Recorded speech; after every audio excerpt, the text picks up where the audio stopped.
سنگ کاغذ قیچی رو که یادتونه. یه روز یاد بچگیام افتادم، یاد موقعی که با سنگ کاغذ قیچی نوبت مشخص میشد، برنده مشخص میشد. واسه نشان دهنده برتری بر دیگری بود. پس با خودم گفتم چی میشه اگه همه رو ببریم. پس تحقیقاتمو شروع کردم.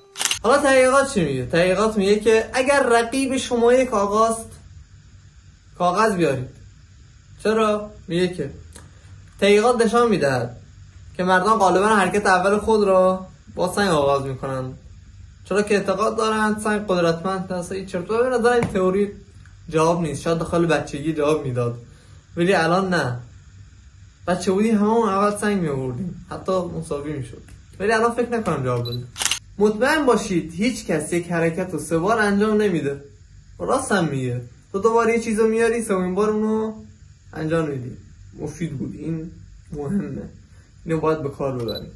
پس وقتشه رفیق بچگی‌ها به اینجا بخونم و به یه دوئل دعوتش کنم. اگه ما بزنیم ما بازی میدم. تا الان همه تحقیقات همون با من بودی. یادم میاد چی گفتی فقط یادم میاد اونی که 3 بار سنگ انجام سنگ کاغذ قیچی. تحقیقاتم جواب داد. ولی خب واسه 2 تا دستی که مونده بابا. آره دیگه. ببین سنگ کاغذ قیچی. داداش دیگه من شکست ناپذیر شدم.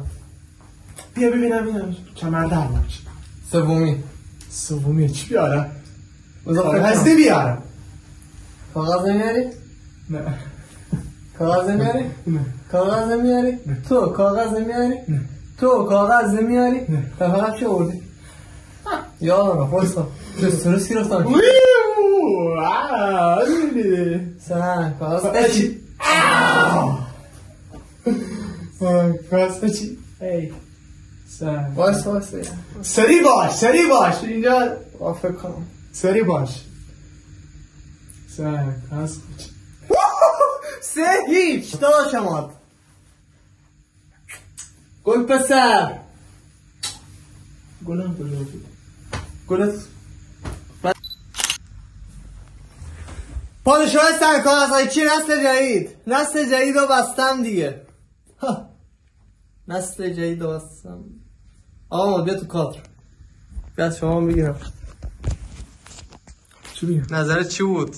دیدی چقدر تاثیر داره تحقیقات و علم و هر بازی که میخوان انجام بدین نصیحت من به شما. نصیحت بکن. آقا اماد میخواد نصیحت کنه. آقا اماد گل نصیحت کن داداش. میخوای هر بازی رو انجام بدی اول تحقیق کن بعد انجام بده. هر بازی حالا من یه بازی تو ذهنمه، اون بازی هم باید تحقیق کنی. بله. مثلا چه بازی؟ یه بازی حالا خب هر بازی دیگه مثلا جنگولک بازی رو باید تحقیق کرد. چیه جنگولک بازی؟ آقا توضیح بده. نمیدونم ولی هر چی باشه بدبختی داریم ما. آره جنگولک بازی یه شعار بده. شعار ما این است. نمیدونم. یه شعار بده دیگه. سمبرسه. نه دیگه یه شعار بده. نمیدونم. یه شعار خوب توپ که بگم بابا اصلا نسل جدید و وسی دیگه. نه. چرا نوسی؟ ما نسل قدیم رو بست. اوه نسل قدیم کیه؟ ما این دیگه بابا قطعه قطعش کن. قطعه چیه آقا ما؟ قطعش کن. ها آقا ما قطعه چیه؟ استخوان بوی تمم بابا بریم دنبالش. همیشه حاضر به صحنه. کجا میری؟ سلطان آمد. سلطان خجالت بکش. سری که زشتیه. چیزی خودمونیم ما. حالا میدونم خودمونی باید دیگه خودمونی نشون. سلطان آمد. دستم ببوس. دستم رو بایخ با. دستم ببوس. آفرین. زانو بزن. زانو بزن یکم برام گریه کن. چی؟ بچه ها میدون. من زیاد تو جنم چیزا نیستم. خب اماد ویدیو رو من تموم کنیم. هر کی تو رو ببینه انگار 20 تا چی داری؟ 20 تا خونه و 20 تا خونه ندارم، 40 تا خونه دارم. برو پسر میخرمت میفروشمت. بابا دست بکش. اینا همه اینا رو بلا سرش در میارن. اینا به شما بگم همه شونو تک تکشون. مرا بخندان دلق، مرا بخندان، مزحکه برایم بساز. مزحکه شونو؟ مزحکه چیه؟ بچه میدم مزحکه این کتابی صحبت میکنه. مزحکه برایم بساز ای دلق. جریمت میگه که دلق بشی. 24 ساعت دلق شدم. 24 ساعت دلق شدم. مزحکه برایم درست کن. بابا نگفتی مزحکه چیه؟ آقا بگید. مرا بخندان برقص. ها مزحکه اینه؟ برقص دانس رسم کاباره میسازم، حرمسرا درست میکنم. بفرما مامان اولیش خودتی. نیست. مردیم ما از این نسلا نیستیم. اوه ما از این نسلا نیستیم. مرا مزحکی میکنی؟ بله. مشقی بود داداش.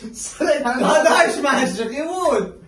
داداش نکنید کار. رو من جواب ببین. آقا اماد داخل شو. دلق بشین خب. بری جدی میگم. یه روز دلق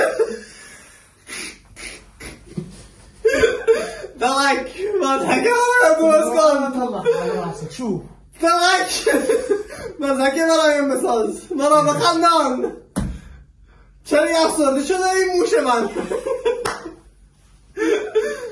برایم مزحکه بساز دلق. بلند شو پادشاه آمد. بلند شو مزحکه برام بساز. با کارت مزحکه برام بساز. بیدو بساز. آقا ماد پادشاه نسل جدید. میدونی که شمشیر رسید به تفنگ الان دیگه. داستان همش با روت اینا. الان من اینا